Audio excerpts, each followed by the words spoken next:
أعوذ بالله من الشيطان الرجيم. بسم الله الرحمن الرحيم. لا يحب الله الجهر بالسوء من القول إلا من ظلم وكان الله سميعا عليما. إن تبدوا خيرا أو تخفوه أو تعفوا عن سوء فإن الله كان عفوا قديرا. إن الذين يكفرون بالله ورسله ويريدون أن يفرقوا بين الله ورسله ويقولون نؤمن ببعض ونكفر ببعض ويريدون أن يتخذوا بين ذلك سبيلا أولئك هم الكافرون حقا وأعتدنا للكافرين عذابا مهينا. صدق اللہ العظیم. محترم سامعین، آج کے سبق میں ہم سورۃ نساء آیت نمبر 148 سے آیت نمبر 153 تک پڑھیں گے. یہاں سے پارہ نمبر 6 شروع ہو رہا ہے.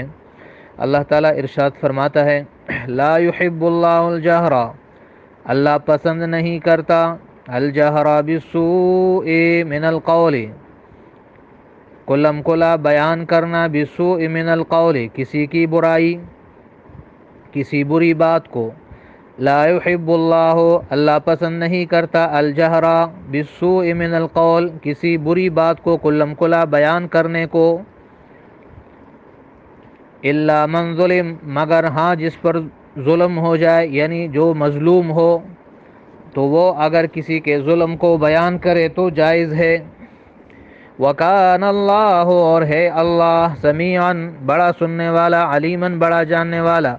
ان تبدوا خیراً، اگر تم کوئی نیکی ظاہراً کرو، او تخفوہ، یا چھپا کے کرو، کسی کے ساتھ کوئی بلائی سب کے سامنے کرو یا چھپ کے کرو، او تعفو عن سوء، یا کسی کی برائی کو، کسی کی بدی کو معاف کرو. فإن اللہ، تو بے شک اللہ، کان عفوا، ہے بڑا معاف کرنے والا، قدیراً بڑا قدرت رکھنے والا. ان الذین، بے شک وہ لوگ، یکفرون، جو کفر کرتے ہیں، باللہ ورسلہ، اللہ سے اور اس کے رسولوں سے، وَيُرِيدُونَ، اور وہ چاہتے ہیں، أَن يُفَرِّقُوا، کی تفریق کرے، بین اللہ ورسلہ، اللہ اور اس کے رسولوں کے درمیان. وَيَقُولُونَ، اور وہ کہتے ہیں کہ یہ ان کی تفریق کی تفسیر ہے، نُؤْمِنُ بِبَعْضٍ، کہ ہم کچھ پیغمبروں پر ایمان لاتے ہیں، وَنَكْفُرُ بِبَعْضٍ، اور کچھ کا انکار کرتے ہیں. وَيُرِيدُونَ، اور وہ چاہتے ہیں، أَن يَتَّخِذُوا، کہ بنائے، بین ذَلِكَ، اس کے درمیان، سبیلاً، ایک اور راستہ، کہ کفر اور ایمان کے درمیان ایک اور راستہ بنائیں. اولئک هم الکافرون حقا، یہی لوگ کافر ہے یقیناً. وَأَعْتَدْنَا لِلْكَافِرِينَ، اور ہم نے تیار کیا ہے ان کافروں کے لیے، عذابا مہینا، رسوا کرنے والا عذاب. والذین آمنوا، اور وہ لوگ جو ایمان لائے، باللہ ورسلہ، اللہ اور اس کے رسولوں پر، ولم یفرقوا، اور کچھ فرق نہیں کیا، بین احد منہم، ان میں سے کسی ایک کے درمیان. اولئک، یہی وہ لوگ ہیں، سوف یؤتیہم، کہ اللہ جلد دے گا ان کو، اجورہم، ان کے اجر، اجور اجر کی جمع.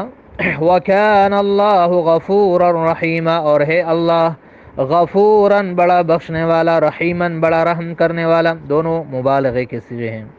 یسألک اہل الکتاب، مطالبہ کرتے ہیں آپ سے، اے میرے نبی، اہل کتاب یعنی یہود، ان تنزل، کہ تو نازل کرے، علیہم، ان پر، کتاباً، ایک پوری کتاب، من السماء، آسمان سے. فقد سألوا، تو آپ غمگین نہ ہو، کیوں؟ فقد سألوا، تو یقیناً انہوں نے مطالبہ کیا تھا موسیٰ علیہ السلام سے، اکبر من ذالک، اس سے بڑا. فقالوا، کہ انہوں نے کہا تھا، ارنا اللہ، تو دکھا دے ہمیں اللہ، جہرتاً، سامنے. فاخذتهم الصاعقۃ، بس پکڑا ان کو، الصاعقۃ، ایک آسمانی بجلی نے، بظلمہم، ان کے اس ظلم کی وجہ سے، گستاخی کی وجہ سے. ثم اتخذوا العجل، پھر اس کے بعد، یعنی ایک تو وہ گستاخی کی، پھر ایک اور، ثم اتخذوا العجل، پھر انہوں نے بچڑے کو معبود بنا لیا. من بعد ما جاءتهم البینات، اس کے بعد کہ ان کے پاس آئی تھی واضح دلیلیں. فعفونا عن ذلك، تو ہم نے یہ بھی معاف کر دیا ان کو. وآتینا موسیٰ، اور دی ہم نے موسیٰ علیہ السلام کو سلطانا مبینا، واضح دلیل، واضح غلبہ۔ تو اس میں خوشخبری ہے نبی علیہ السلام کو کہ آپ کو بھی ان کافروں پر غلبہ نصیب ہوگا۔ محترم سامعین، پہلی آیت میں یہ بات بیان کی گئی ہے کہ کسی میں اگر کوئی دینی یا دنیاوی عیب ہے تو اس کو سر عام بیان کرنا اور اسے لوگوں کے سامنے ذلیل کرنا یہ جائز نہیں ہے، بلکہ جہاں تک ہو سکے کسی کے عیب کو چھپانا چاہیے۔ ہاں، مگر جو مظلوم ہے اس کو اللہ نے اجازت دی کہ وہ اگر ظالم کے ظلم کو لوگوں کے سامنے اس لیے بیان کرے کہ وہ اپنے آپ کو اس کے ظلم سے بچائے تو یہ جائز ہے۔ جیسے حدیث میں آتا ہے کہ نبی علیہ السلام سے ایک شخص نے عرض کیا کہ میرا ہمسایہ مجھے تنگ کرتا ہے، تو نبی علیہ السلام نے اسے فرمایا کہ تم اس طرح کرو کہ گھر کا جو تمہارا سامان ہے وہ راستے میں رکھ دو۔ اب اس نے ایسا کیا تو جو بھی راستے سے گزرتا پوچھتا کہ یہ کیوں، تو وہ بتاتا کہ پڑوسی نے تنگ کیا ہوا ہے۔ اب اس کو جب پتہ چلا تو اس نے آ کر اس سے معافی مانگ لی اور اسے کہا کہ اپنا یہ سامان گھر کے اندر رکھ لو اور آئندہ میں تمہیں تکلیف نہیں دوں گا۔ تو یہ ایک طریقہ ہے۔ لہذا اگر کوئی اس لیے دوسروں کے عیب بیان کرتا ہے کہ دوسرے اس کے ظلم سے بچ جائے، یا کسی کے اندر کوئی ایسا عیب ہے جس سے دوسروں کو نقصان پہنچتا ہے اور جس سے دوسروں کو اس کا پتہ نہیں ہے، تو اس طرح یہ بیان کرنا یہ غیبت میں شمار نہیں ہوگا۔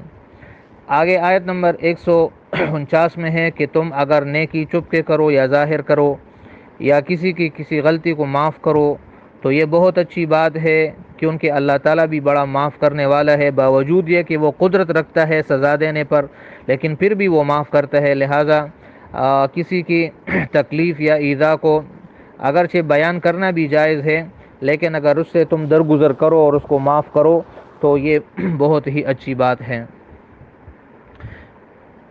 آیت نمبر 150 میں ہے کہ یہود جو ہے وہ چاہتے ہیں کہ اللہ اور اس کے رسولوں کے درمیان تفریق کرے۔ کس طرح؟ اس طرح کہ وہ اپنے پیغمبر پر ایمان لاتے ہیں اور باقی پیغمبروں کو نہیں مانتے، یا نصارہ کہ وہ اپنے پیغمبر پر ایمان لاتے ہیں اور باقی پیغمبروں کو نہیں مانتے، حالانکہ اللہ تعالیٰ کا فرمان یہ ہے کہ سارے پیغمبروں پر ایمان لاؤ۔ تو اللہ فرماتے ہیں کہ جو اس طرح چاہتے ہیں اور اس کے باوجود اپنے آپ کو مسلمان سمجھتے ہیں تو وہ جان لے کہ وہ یقیناً پکے کافر ہے، ان میں ایمان کی ذرہ بھی، ان میں رمق بھی موجود نہیں ہے اور ان کے لیے رسوا کرنے والا عذاب ہے۔ آگے صحیح عقیدہ بیان کیا کہ جو ایمان والے ہیں وہ اللہ اور اس کے سارے رسولوں پر ایمان لاتے ہیں۔ وہ کہتے ہیں کہ آدم علیہ السلام سے لے کر حضرت محمد صلی اللہ علیہ وسلم تک جتنے پیغمبر آئے سب پر ہمارا ایمان ہے اور ہم کسی میں تفریق نہیں کرتے، کسی کا انکار نہیں کرتے۔ تو ایسے لوگوں کے ساتھ اللہ نے اجر کا وعدہ کیا۔ آخری آیت نمبر 153 میں یہودیوں کے چند شرارتوں اور گستاخیوں کا اور کفریہ باتوں کا ذکر ہے کہ انہوں نے نبی علیہ السلام سے ایک مطالبہ کیا کہ جس طرح موسیٰ علیہ السلام کوہ طور سے پوری کتاب لے کر آئے تھے تو آپ بھی ایک پوری کتاب لے کر آئے، اس طرح نہیں کہ کبھی ایک آیت کبھی ایک سورت آپ لے کر آتے ہیں۔ تو اللہ فرماتے ہیں کہ اس کا مقصد، اس سوال سے ان کا مقصد ایمان لانا نہیں ہے، بلکہ یہ آپ کو تنگ کرنا چاہتے ہیں، کیونکہ موسیٰ علیہ السلام تو ان کے پاس جب تورات لے کر آئے تھے تو تب انہوں نے ایک اور مطالبہ کیا تھا کہ ہم کیسے مانیں کہ یہ اللہ کی کتاب ہے جب تک ہم خود اللہ سے بات نہ کرے۔ پھر جب وہاں اللہ تعالیٰ سے بات کی تو پھر ایک اور مطالبہ کیا کہ ہمیں کیا پتہ کہ اللہ نے بات کی یا کسی اور کا کلام ہے، کہ ہم تو تب مانیں گے جب تو ہمیں اللہ سامنے دکھا دے، جس کی وجہ سے اللہ نے ان پر آسمانی بجلی گرا دی اور وہ سارے مر گئے۔ پھر اللہ نے ان کو زندہ کیا۔ تو پھر اس کے بعد ان کی ایک اور گستاخی کہ پھر جب فرعون غرق ہوا تو انہوں نے بچڑے کو معبود بنا لیا، باوجود اللہ تعالیٰ کی اتنی نشانیوں کے اور پیغمبر کے اتنے معجزات دیکھنے کے بعد۔ اور تو اللہ فرماتے کہ پھر بھی ہم نے ان کو معاف کر دیا اور موسیٰ علیہ السلام کو ان پر غلبہ عطا کیا۔ آگے مزید ان کی چند شرارت اور گستاخیوں کا تذکرہ آئے گا۔ تو یہاں سے یہود اور نصارہ کی طرف یہ کلام کا رخ موڑ دیا گیا ہے۔ تو آیت کا مقصود یہ ہے کہ جو لوگ ایمان نہیں لاتے وہ آپ سے مختلف قسم کے مطالبات کریں گے، اس لیے نہیں کہ ان کا ایمان ان مطالبات کے ماننے پر موقوف ہوگا، بلکہ وہ صرف آپ کو تنگ کرنے اور ضد اور عناد کے لیے اس طرح سوالات کریں گے، تو آپ ان سے تنگ نہ ہو، بلکہ ان سوالات کا درگزر کے ساتھ اور چشم پوشی کے ساتھ مقابلہ کیجیے۔ یہ آج کے سبق کا خلاصہ ہے، امید ہے آپ کو سبق سمجھ آ گیا ہوگا، باقی انشاءاللہ کل پڑھیں گے۔ صدق اللہ العظیم و صدق رسولہ النبی الکریم۔ السلام علیکم ورحمۃ اللہ وبرکاتہ۔